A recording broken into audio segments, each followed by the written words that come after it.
YouTube, what's going on, and welcome to the 18th episode of the Anderlecht Career Mode. In this episode, we start the season with 2 Premier League games and also have a lot of transfer business to go through. So here we go into the first game against Crystal Palace, the first game of the season. So I really want to get 3 points, and I'm going with Mitrovic, Mbolo, Tielemans, Clutch, Rabiot, and then Defor, Enslaka, Stones, Mbemba, Van der Born, and Proto. So hopefully they can be the 11 that gets us the 3 points and hopefully gives us a good start to the year, as our goals were improved to get us to get into European football. So I think that can be difficult, but it's very possible. We just need to get 3 points from games where we only got 1 and get more 1 points instead of 0. So I think it's possible, but we need to be winning these type of games. So a good start with 3 points would be very important. So here we go into this game. It's Rabiot playing through Mbolo. Mbolo is going to run down the wing. He's going to go and he's going to have a shot, and it's just wide. A great chance for Mbolo to get the first goal of the year, but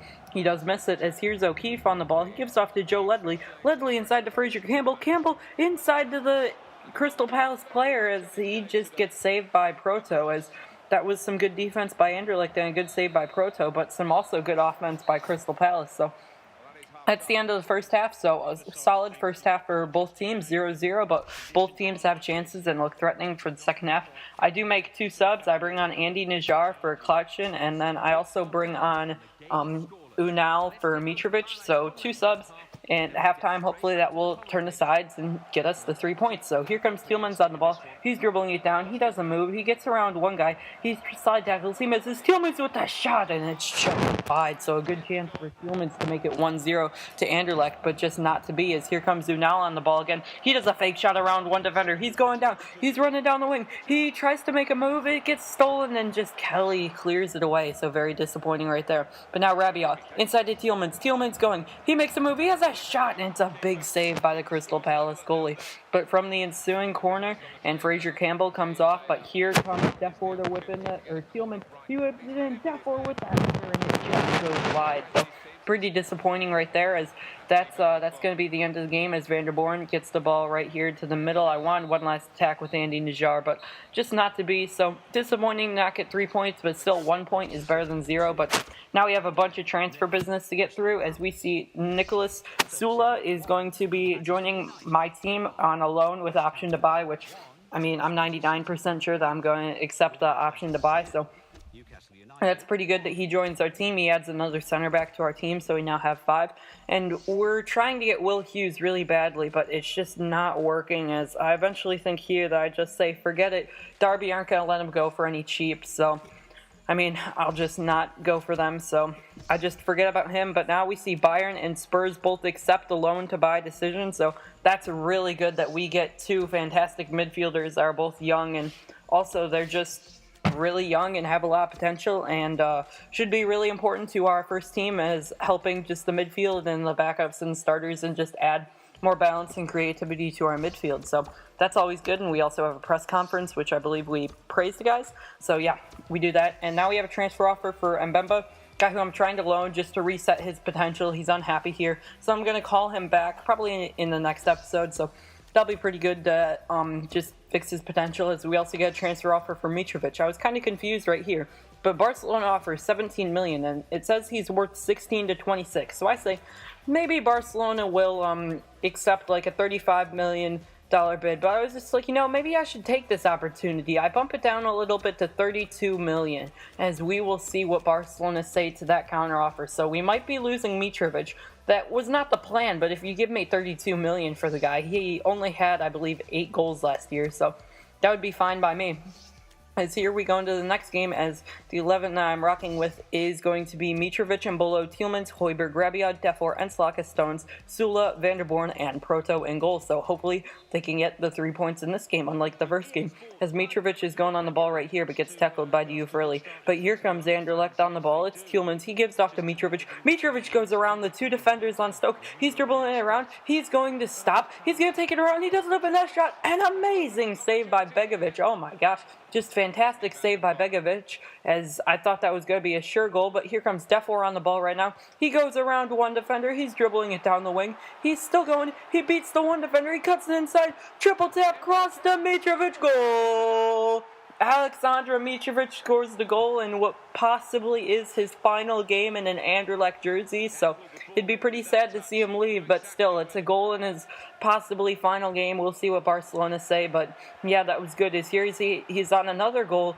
Marky's going again. He does a finesse shot, and it's just wide, so he's playing really well.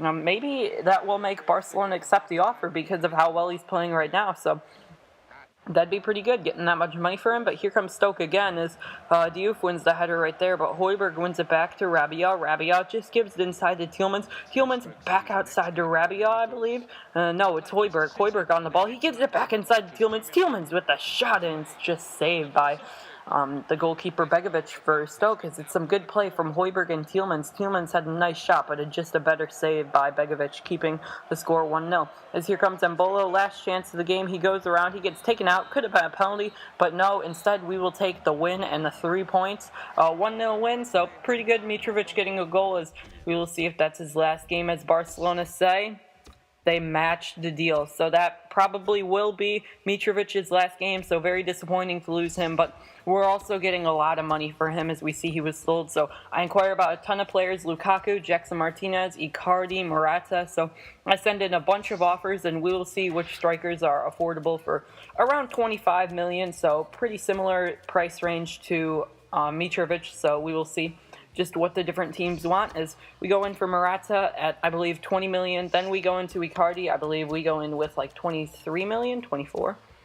No, actually 30 million.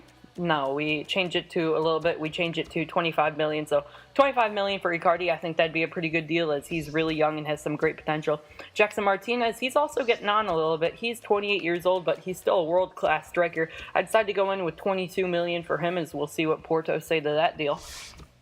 And I was going to go in for Lukaku, but 51 million, I figured it was pretty unrealistic, so I just say forget about him. And now we're going to go into the next wave of strikers, as we see that we get a scout report for Adrian. Transfer offer for Porto, as we just reject all of them because I'm not letting him go. He's been a pretty solid keeper. He's kept 2 clean sheets so far this year, so there's no reason to really sell him. As we see, all the offers are unacceptable, and Christian Benteke and Daniel Sturridge are way too expensive. Also is Giovanni Dos Santos, as we also have a press conference right here. I believe I praised the guys as well. But we go in with a little bit more for all the players. Morata, I believe I go for 23 million right there. As then for Icardi, I believe I bump it up to 28 million.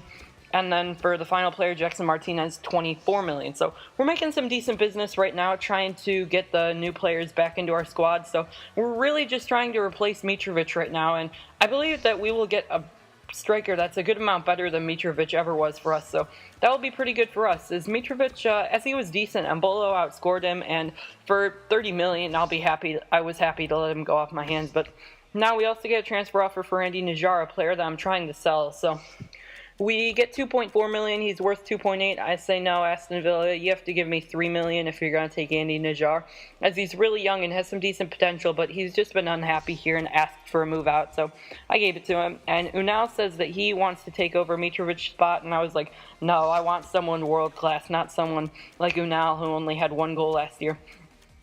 I bump it up to 29 million for Icardi, as we will see what Inter say about that. We also see that Porto accept Jackson Martinez, but his wages are so high that I don't know if that's very realistic, as we see Jovetic just joined, but we also see Peko Alcácer, Adrian Ramos, and Luciano Vieto is also another player that I'm going after. I go with 15 million for Vieto, and we'll see what Villarreal say about that. I used him in one of my older career modes that was not on YouTube, and he was really good, so I wonder if I could bring him in again. Here comes Adrian Ramos for the exact same valuation, 21.5, but I decided to go in for 15 million. 0.5, and we will see what Dortmund say about that. And then for the final player, it's going to be Peko Alcácer. He is worth 29 million. I decided to go in for 20 million for him, as we will see what Valencia say about that offer. So hopefully we can get one of these guys to join the team, as they could all be very good strikers for us. We see Juventus want 28 million for Morata, so at 23 million, I believe I go up to 25 million right there. So we're just really trying to get one of these world-class strikers onto our team. I don't think I'm going to be doing Jackson Martinez, but if we get some extra funds, I asked for 10 million, then that could be an option as well. So I say round of 16 stage for the Cup and Euro League, which were my objectives on 10 million, and we will see what the Anderlecht board say about that. So now we go in and we see that Valencia accepts transfer offers, so does Dortmund, and so does Villarreal. Inter say no, so I just say forget about that. Rodrigo way too expensive, Rondon way too expensive, and Batshuayi way too expensive, as the Anderlecht board also reject my additional funds request, so that was pretty disappointing. So here we go in, we see that Vieto and Paco Alcacer both get accepted, so I'll give Vieto just what he wants, 4 years, 45 grand a week, and we'll see what he says to that. And I also go in for Paco Alcacer right now. I was going to go in for Adrian Ramos, but his wages were just too high, and I thought that both Vieto and Paco were much better players, so I would go in for them. I decided to give Paco a little bit of a wage decrease to see what he would say about that, but I also gave him crucial first-team player. So we'll see what he says about that. And I also increased my bid for Morata, as it doesn't look like Jackson Martinez will be joining. I believe I go in for 27 million right here, and we'll see what Juventus say about that for their young Spanish striker. And now we are going to go in again, and we see that Paco declines the offer, but Vieto accepts. But we also see that Juventus accepts the transfer offer for Morata, so we have just enough wages to send in that offer. And if Morata accepts the first time, I will accept him. But if not, Vieto is joining the club, as he already accepted his contract. I'm not getting Jackson Martinez, so it's just between the two players. I advance one day, see if Morata has responded, and he does respond, but will he accept? No. He says that he loves living here, so I was just like, you know what? Not joining the team, I'll grab Vieto. I know he's a great player, and for much cheaper, I still have 17 million left in the bank, so that will wrap it up.